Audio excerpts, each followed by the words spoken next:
The 17th Annual BRICS Summit, held from July 6th to 7th in Rio de Janeiro, has become a pivotal moment in the evolution of the bloc, signaling its transformation from a disparate group of emerging economies into a unified and potent force challenging the established global order. Welcome viewers to my channel. Please subscribe, like my video, and turn on notifications so you don't miss our next update. The presence of leaders from Brazil, India, and South Africa, alongside high-level officials from China and Russia, was a powerful demonstration of solidarity and commitment. This year's theme, Strengthening Global South Cooperation for a More Inclusive and Sustainable Governance, encapsulated the shared ambition to build a world less dominated by traditional Western powers and their institutions. The summit took place against a backdrop of intensifying global polarization and explicit threats from the United States, particularly from President Donald Trump. On the opening day, Trump announced a 10% tariff on any country he deemed to be aligning themselves with the anti-American policies of BRICS. This was a repeat performance of his 2024 threat, where he had warned of a massive 100% tariff on BRICS nations if they attempted to create a new currency to rival the US dollar. Far from deterring the bloc, these aggressive actions have seemingly reinforced its resolve, accelerating its efforts to create an independent and resilient global framework. The BRICS organization is expanding at a remarkable pace, a clear indicator of its growing appeal and influence. In 2025, Indonesia's full membership was formalized, bringing the total number of member states to 10, which now includes Egypt, Ethiopia, Iran, and the United Arab Emirates. This core group is further bolstered by 10 partner countries: Belarus, Bolivia, Kazakhstan, Cuba, Malaysia, Nigeria, Thailand, Uganda, Uzbekistan, and Vietnam, who are invited to participate in summits but do not hold decision-making power. The list of nations seeking to align with BRICS continues to grow, with Saudi Arabia, Algeria, and Turkey receiving invitations, and Azerbaijan, Pakistan, and Venezuela formally applying for full membership. The sheer scale of this coalition is staggering, as it collectively represents a massive 56% of the world's population and a substantial 44% of global GDP. The bloc is poised to become the world's economic majority, a demographic and financial powerhouse that the West can no longer afford to ignore. A central and critical focus of the Rio summit was the concerted effort toward de-dollarization. BRICS members unveiled a concrete and ambitious plan to develop their own cross-border payment system. This is a direct and strategic challenge to the US dollar's long-standing dominance in global finance and trade. The move is designed to create a viable alternative to the US-controlled SWIFT financial network, thereby reducing member states' vulnerability to the unilateral sanctions that have become a primary tool of American economic power. Brazil's President Lula da Silva articulated this goal with clarity, stating, "The world needs to find a way that our trade relations don't have to pass through the dollar," underscoring the bloc's determination to free itself from financial coercion and build a more autonomous economic system. Beyond finance, the summit also delved into the future of artificial intelligence, AI.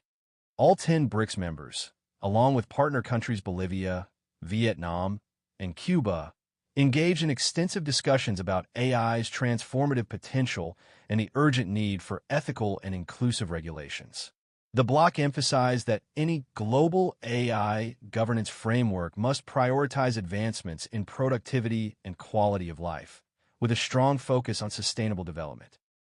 They called for responsible development and global collaboration to ensure AI is used safely and to prevent its malicious applications, a strategic effort to shape the future of technology outside of a Western-centric and potentially biased framework.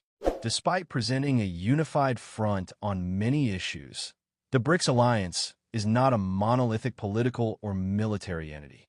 The joint statement from the summit was a powerful rebuke of Western actions, condemning the U.S.-Israeli bombing of Iran and expressing grave concern over Israel's actions in Gaza, which Lula da Silva explicitly labeled as genocide. However, this public solidarity is complicated by internal relationships.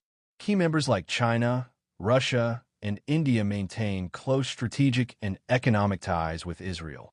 China is Israel's second-largest trading partner, a relationship that continued even as Israel attacked Iran, a fellow BRICS member. This highlights a fundamental contradiction. While the bloc vocally opposes Western imperialism, its members often prioritize their own national interests, which can sometimes align with the very forces they criticize. The overarching goal, therefore, is not a complete dismantling of the existing global system, but rather the pursuit of greater national sovereignty and the creation of a more balanced, multipolar world. BRICS members are not seeking to completely delink from the U.S.-led global capitalist order in the traditional sense of total economic separation. Instead, their strategy involves building a parallel system. They continue to participate in Bretton Woods institutions like the World Bank and IMF, but they advocate for fairer governance and a more balanced distribution of voting rights. Simultaneously, they are actively building their own alternatives, such as the New Development Bank, NDB, and the Contingent Reserve Arrangement, CRA. While these institutions currently lack the financial weight of their Western counterparts, they represent a crucial step toward creating a truly independent financial architecture.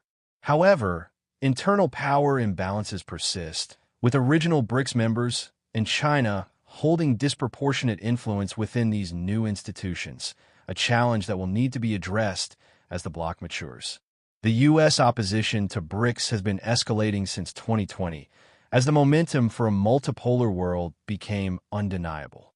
The Western financial sanctions against Russia and concerted efforts to curb China's technological rise are widely viewed as part of a broader strategy to maintain Western dominance and prevent the emergence of a more equitable global order. The diverse economic structures within BRICS also create internal friction, particularly on the issue of green energy versus fossil fuels. China's remarkable advancements in green technology stand in stark contrast to the fossil fuel-dependent economies of Russia and Iran. While the summit's joint statement acknowledged the need for a sustainable energy transition, it also recognized the continued role of petroleum. Unifying the bloc, however, was a shared call for wealthy global North nations to finance this transition, citing their disproportionate historical responsibility for carbon emissions and the climate crisis.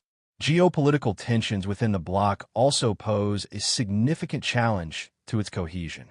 Egypt and Ethiopia are locked in a tense dispute over the Grand Ethiopian Renaissance Dam, which Egypt considers an existential threat. Iran is at odds with fellow members Saudi Arabia and the UAE. The relationship between Russia and applicant Azerbaijan is fraying.